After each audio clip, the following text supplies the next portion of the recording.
प्रणाम सभी को। आइए आज गीता के अध्याय 6 और श्लोक 7 से शुरू करते हैं। संबंध अपने द्वारा अपनी विजय करने का परिणाम क्या होता है, इसका उत्तर आगे के 3 श्लोकों में देते हैं।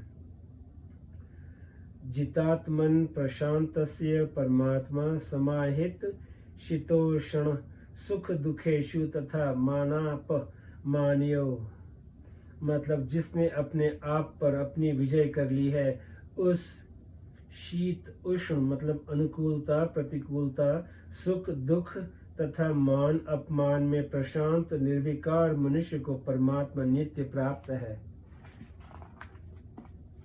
व्याख्या। छठे श्लोक में अनात्मन पद और यहाँ जितात्मन पद आया है।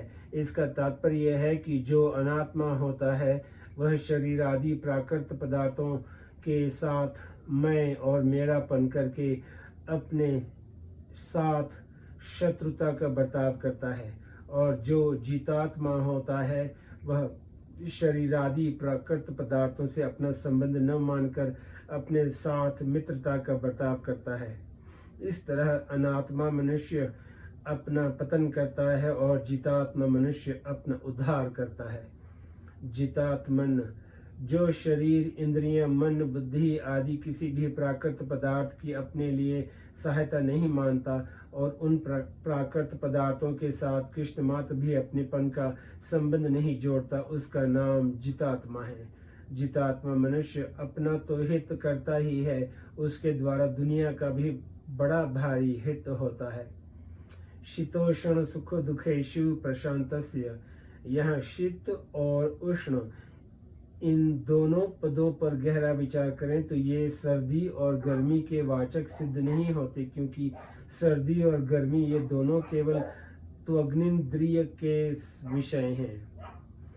अगर जितात्मा पुरुष केवल त्वग्निंद्रिय के विषय में ही शांत रहेगा तो श्रवण नेत्र रसना और घ्राण इन इंद्रियों के विषय बाकी रह जाएंगे, अर्थात इनमें उसका प्रशांत रहना बाकी रह जाएगा, तो उसमें पूर्णता नहीं आएगी।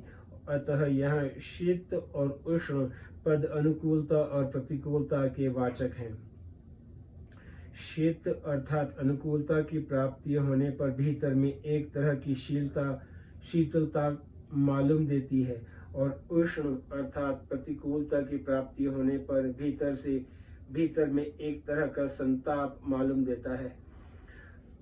तात्पर्य है कि भीतर में न शीतलता हो और न संताप हो, प्रत्युत एक समान शांति बनी रहे, अर्थात इंद्रियों के अनुकूल प्रतिकूल विषय वस्तु व्यक्ति घटना परिस्थिति आदि की प्राप्ति होने पर भीतर की शांति भंग न हो।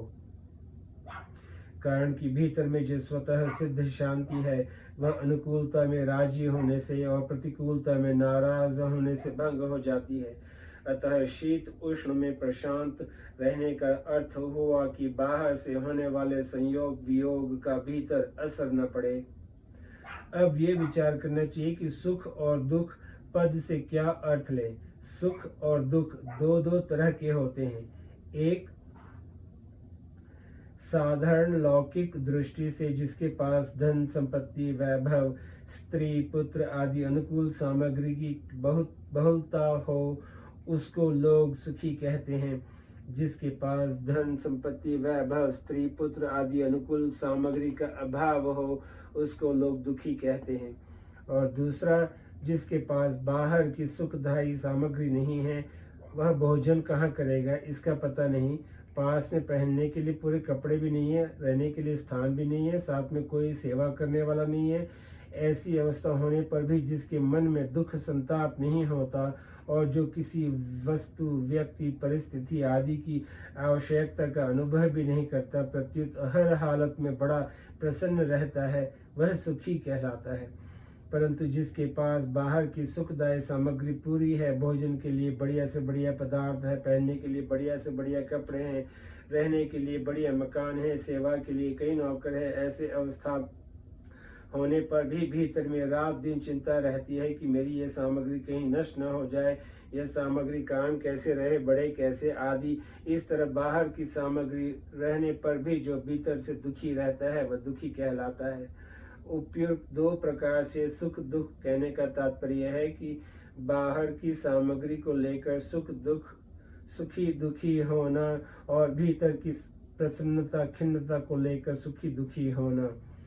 गीता में जहाँ सुख दुख में सम होने की बात आई है वहाँ बाहर की सामग्री में सम रहने के लिए कहा गया है। जैसे सम दुख सुख, शीतोष्ण सुख दुखेशु सम आदि। जहाँ सुख दुख से रहित होने की बात आई है वहाँ भीतर की प्रसन्नता और खिन्नता से रहित होने के लिए कहा गया है। जैसे द्वंद्वैर्विमुक्ता सुख दुखे संज्ञे आदि। जहाँ सुख दुख में सम होने की बात है वहाँ सुख दुख की सत्ता तो है पर उसका असर नहीं पड़ता, और जहाँ सुख दुख से रहित होने की बात है वहाँ सुख दुख की सत्ता ही नहीं है। इस तरह चाहे बाहर की सुखदायी दुखदायी सामग्री प्राप्त होने पर भीतर से सम होना कहें, चाहे भीतर से सुख दुख से रहित होना कहें, दोनों का तात्पर्य एक ही है, क्योंकि सम भी भीतर से है और रहित भी भीतर से है। यह शीत उष्ण और सुख दुख में प्रशांत मतलब सम रहने की बात कही गई है। अनुकूलता से सुख होता है, अनुकूल वेदनीय सुखम, और प्रतिकूलता से दुख होता है, प्रतिकूल वेदनीय दुखम। इसीलिए अगर शीत उष्ण का अर्थ अनुकूलता प्रतिकूलता लिया जाए तो सुख दुख कहना व्यर्थ हो जाएगा, और सुख दुख कहने से शीत उष्ण कहना व्यर्थ हो जाएगा, क्योंकि सुख दुख पद शीत उष्ण अनुकूलता और प्रतिकूलता के ही वाचक हैं। फिर यह शीत उष्ण और सुख दुख पदों की सार्थकता कैसे सिद्ध होगी? इसके लिए शीत उष्ण पद से प्रारब्ध के अनुसार आने वाली अनुकूलता प्रतिकूलता को लिया जाए, और सुख दुख पद से वर्तमान में किए जाने वाले क्रियमाण कर्मों की पूर्ति अपूर्ति तथा उनके तात्कालिक फल की सिद्धि असिद्धि को लिया जाए, तो इन पदार्थों की सार्थकता सिद्ध हो जाती है। तात्पर्य यह निकला कि चाहे प्रारब्ध की अनुकूल प्रतिकूल परिस्थिति हो, चाहे क्रियमाण की तात्कालिक सिद्धि असिद्धि हो, इन दोनों में प्रशांत मतलब निर्विकार रहे।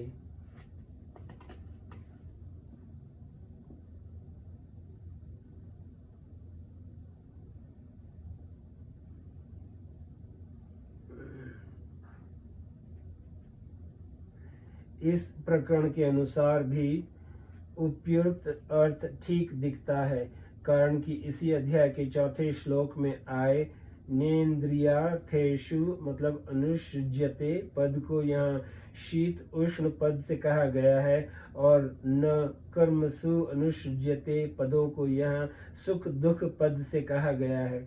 अर्थात वहाँ प्रारब्ध के अनुसार आई हुई अनुकूल प्रतिकूल परिस्थिति में और क्रियमाण कर्मों की पूर्ति अपूर्ति तथा तात्कालिक फल की सिद्धि असिद्धि में आसक्ति रहित होने की बात आई है, और यहाँ उन दोनों में प्रशांत होने की बात आई है। तथा मानापमानयो, ऐसे ही जो मान अपमान में भी प्रशांत है। अब यहाँ कोई शंका करे कि मान अपमान तो भी तो प्रारब्ध का फल है, अतः यह शीत उष्ण मतलब अनुकूल प्रतिकूल परिस्थिति के ही अंतर्गत आ गया। फिर इसको अलग से क्यों लिया गया? मान अपमान को अलग से इसलिए लिया गया है कि शीत उष्ण तो दैवेच्छा मतलब अनिच्छाकृत प्रारब्ध का फल है, पर मान अपमान परीक्षाकृत प्रारब्ध का फल है। यह परीक्षाकृत प्रारब्ध मान बढ़ाई में भी होता है और निंदा स्तुति आदि में भी होता है। इसीलिए मान अपमान पद में निंदा स्तुति लेना चाहें तो ले सकते हैं। तात्पर्य यह हुआ कि कर्मयोगी दूसरों के द्वारा किए गए मान अपमान में भी प्रशांत रहता है, अर्थात उसकी शांति में कृष्ण मात्र भी फर्क नहीं पड़ता। मान अपमान में प्रशांत रहने का उपाय। साधक का कोई मान आदर करे तो साधक यह न माने कि यह मेरे कर्मों का, मेरे गुणों का, मेरी अच्छाई का फल है, प्रत्युत यही माने कि यह तो मान आदर करने वाली सज्जनता है, मान आदर करने वाले की सज्जनता है, उदारता है। उसकी सज्जनता को अपना गुण मानना ईमानदारी नहीं है। अगर कोई अपमान कर दे तो ऐसा माने कि यह मेरे कर्मों का ही फल है, इसमें अपमान करने वाले का कोई दोष नहीं है, प्रत्युत वह तो दया का पात्र है, क्योंकि उस बेचारे ने मेरे पापों का फल भुगताने में निमित्त बनकर मेरे को शुद्ध कर दिया है। इस तरह मानने से साधक मान अपमान में प्रशांत निर्विकार हो जाएगा। अगर वह मान को अपना गुण और अपमान को दूसरों का दोष मानेगा तो वह मान अपमान में प्रशांत नहीं हो सकेगा। परमात्मा समाहित शीत उष्ण सुख दुख और मान अपमान इन छहों में प्रशांत निर्विकार रहने से सिद्ध होता है कि उसको परमात्मा प्राप्त है। कारण कि भीतर से विलक्षण आनंद मिले बिना बाहर की अनुकूलता प्रतिकूलता सिद्धि असिद्धि और मान अपमान में वह प्रशांत नहीं रह सकता। वह प्रशांत रहता है तो उसको एक रस रहने वाला विलक्षण आनंद मिल गया है। इसीलिए गीता ने जगह जगह कहा है कि जिन पुरुषों का मन साम्यावस्था में स्थित है उन पुरुषों ने इस जीवित अवस्था में ही संसार को जीत लिया है।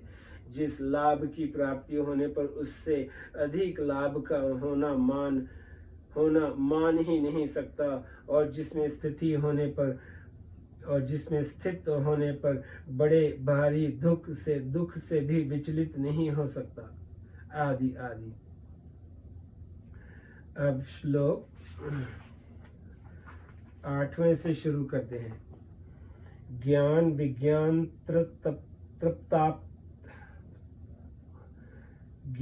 विज्ञान तृप्तात्मा कुटस्थो विजितेन्द्रिय युक्त इच्छुक इत्युच्यते योगी समलोष्ठाश मक्काश्वचन। मतलब जिसका अंतकरण ज्ञान विज्ञान से तृप्त है, ज्ञान विज्ञान तृप्तात्मा, जिसका अंतकरण ज्ञान विज्ञान से तृप्त है, जो कुट की तरह निर्विकार है, कुटस्थो क्षमा करना, ज्ञान विज्ञान तृप्तात्मा कुटस्थो विजितेन्द्रिय युक्त इत्युच्यते योगी समलोष्ठाश मक्काश्वचन। जिसका अंतकरण ज्ञान विज्ञान से तृप्त है, जो कुट की तरह निर्विकार है, जितेंद्रिय है और मिट्टी के ढेले पत्थर तथा स्वर्ण में समबुद्धि वाला है, ऐसा योगी युक्त योगारूढ़ कहा जाता है। व्याख्या। ज्ञान विज्ञान तृप्तात्मा यह कर्मयोग का प्रकरण है, अतः यह कर्म करने की जानकारी का नाम ज्ञान है और कर्मों की सिद्धि असिद्धि में सम रहने का नाम विज्ञान है।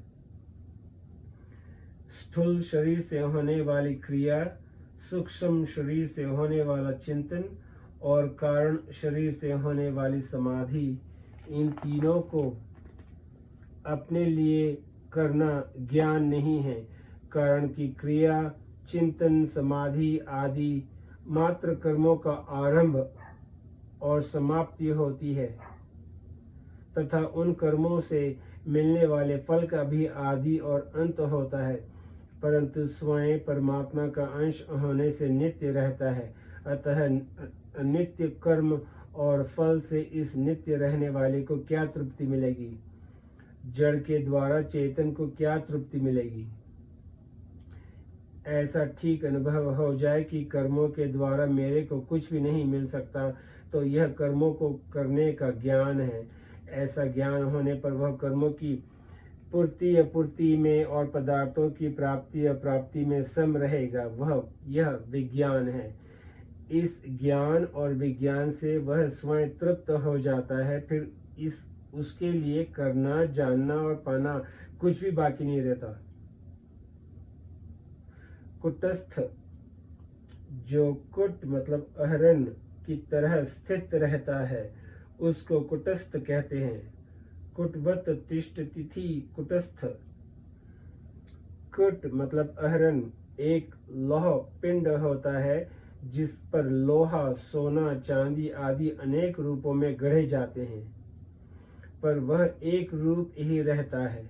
ऐसे ही सिद्ध महापुरुष के सामने तरह तरह की परिस्थितियां आती हैं, पर वह कुट की तरह ज्यों का त्यों निर्विकार रहता है। विजेतेंद्रिय मतलब कर्मयोग के साधक को इंद्रियों पर विशेष ध्यान देना पड़ता है, क्योंकि कर्म करने में प्रवृत्ति होने के कारण उसके कहीं न कहीं राग द्वेष होने की पूरी संभावना है। इसीलिए गीता ने कहा है, सर्व कर्म फल त्यागं तत कुरु यतात्मवान, अर्थात कर्म फल के त्याग में जितेंद्रियता मुख्य है। इस तरह साधन अवस्था में इंद्रियों पर विशेष ख्याल रखने वाला साधक सिद्ध अवस्था में विजितेंद्रिय होता है। समलोष्ठ मकाश्वचन, लोष्ठ नाम मिट्टी के ढेले का, अशम नाम पत्थर का और क्राश्चन नाम स्वर्ण का है। इन सब में सिद्ध कर्म योगी सम रहता है। सम रहने का अर्थ यह नहीं है कि उसको मिट्टी के ढेले, पत्थर और स्वर्ण का ज्ञान नहीं होता। उसको यह ढेला है, यह पत्थर है, यह स्वर्ण है, ऐसा ज्ञान अच्छी तरह से होता है, और उसका व्यवहार भी उनके अनुरूप जैसा होना चाहिए वैसा ही होता है। अर्थात वह स्वर्ण को तिजोरी में सुरक्षित रखता है और ढेले और पत्थर को बाहर ही पड़े रहने देता है। ऐसा होने पर भी स्वर्ण चला जाए, धन चला जाए तो उसके मन पर कोई असर नहीं पड़ता, और स्वर्ण मिल जाए तो भी उसके मन पर कोई असर नहीं पड़ता। अर्थात उनके आने जाने से, बनने बिगड़ने से उसको हर्ष शोक नहीं होते।